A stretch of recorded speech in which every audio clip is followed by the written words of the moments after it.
Howdy everybody, welcome back to the channel where our goal is to provide relevant education and accurate information for all things self-defense from the civilian perspective for civilians. My name is Craig and I've got another constitutional carry update for you guys. So in the last couple videos that I've talked about how the Senate passed House Bill 1927. There were some amendments that were added, so now it's got to go back to the House.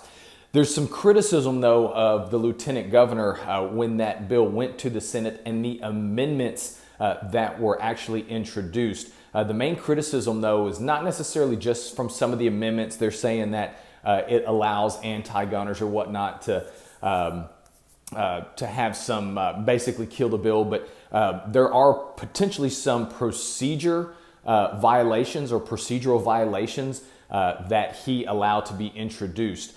So where are we now?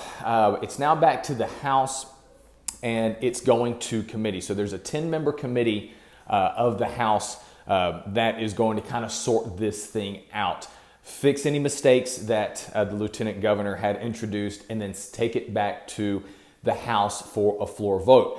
So the Speaker of the House got to select 5 of the 10 committee members. According to GOA Texas, the 5 that he selected are great pro-Second Amendment constitutional carry people. The other 5 are selected by the Lieutenant Governor. And so this is where we will find out where he truly stands on the subject. If he sends us 5, big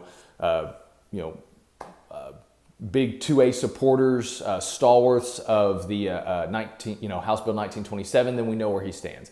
If he sends us, 5 middle of the road or, people who don't really care about this thing, then once again, we know where he stands. So the 5 committee members that have yet to be appointed from the Lieutenant Governor, those are going to tell us what he really thinks about this bill. So that's really what we're waiting on. We're waiting on the committee to sort out any of the errors that were introduced in the Senate. Then it goes back to the House. They vote on it. If they vote on it, then it goes to the Senate. As long as the Senate votes on it as it was presented to them without any amendments, then it goes to the governor's desk. So guys, we are not done yet. Go ahead and continue to make those phone calls to your senators, your representatives. We need to make this happen. We're about to see who Dan Patrick truly is on this one. So guys, thank y'all so much for watching. Be safe, be smart, be skilled. We'll catch you on the next video.